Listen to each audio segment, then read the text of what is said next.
Millions of people in Southern California, they are on edge and they are worried about their safety after 2 large earthquakes and more than 4,000 aftershocks. Yowza, those aftershocks continue through the weekend, and some were felt more than 100 miles away. The powerful, damaging quakes rocked the small desert town of Ridgecrest, 110 miles north of Los Angeles. Some people there are so concerned they refuse to sleep indoors. The second quake, magnitude 7.1, was the strongest California has seen in 20 years. CTM lead national correspondent David Begnaud begins our coverage. He's in Ridgecrest near the epicenter of those 2 big quakes. David, good morning. Set the scene for us where you are.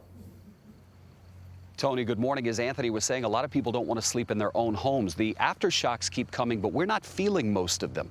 But a lot of people are choosing to sleep outside. Here outside City Hall, you've got about 25 families that are sleeping in the tents behind me. 20 yards from where I am is the government complex that has been transitioned into a Red Cross shelter. You've got about 60 people inside of there, and right outside the shelter, some people have opted to sleep in their own vehicles. I want to give you the context. We are in the middle of the Mojave Desert, the middle of nowhere, as some people like to say. Ridgecrest is a city of about 25,000 people. The damage here is sparsely populated in different areas, right? It's kind of hard to find. Had the earthquake happened in downtown Los Angeles, it would have been catastrophic. So were you to drive around Ridgecrest this morning, it would be hard to find some of the damage. But Carter Evans has, and that's where he is, just about 5 minutes from where we are. Carter, good morning.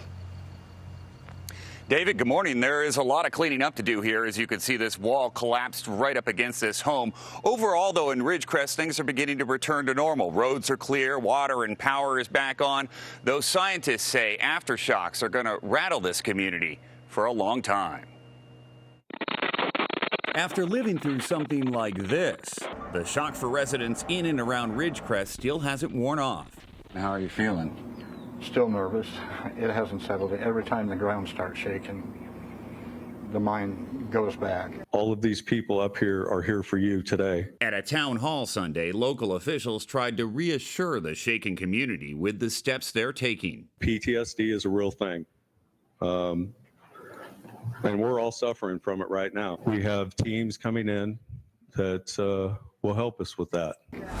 Friday night's powerful 7.1 earthquake rocked the desert town, sending items flying off store shelves and people scrambling. Let's go! Let's go! Let's go! When the 7.1 quake struck, brick chimneys just didn't stand a chance. They crumbled. This one went right through the roof of the home. When the chimney fell and all those bricks broke with the joists. Marilyn McKee was inside. Her husband spent Sunday trying to prevent any more damage from aftershocks. So that's why you're getting all this stuff off the roof now. So it doesn't end up on the floor of the kitchen. This was so awakening to what an earthquake can really do. Flavio Montez and his family are so rattled, they've decided to sleep outside of a Red Cross shelter. We ended up coming out here because my kids wouldn't, every time a little shake would happen, they just started panicking. His daughter and her friends say it'll be a while before they're ready to return home. Do you feel safer out here? Yeah. Yeah. Because nothing's going to fall on us. After 2 major earthquakes, authorities call it a miracle. Nobody was killed or seriously injured. We were built and constructed and planned under earthquake precautionary measures. And you think that made a difference? I know it did. The good news is the USGS says there's now just a 1% chance of a 7 magnitude or greater earthquake occurring in this area. Also, the chance of a 6 magnitude or greater is also diminishing. David? Carter, the more time passes, the less likely we'll have another big one. Thank you very much.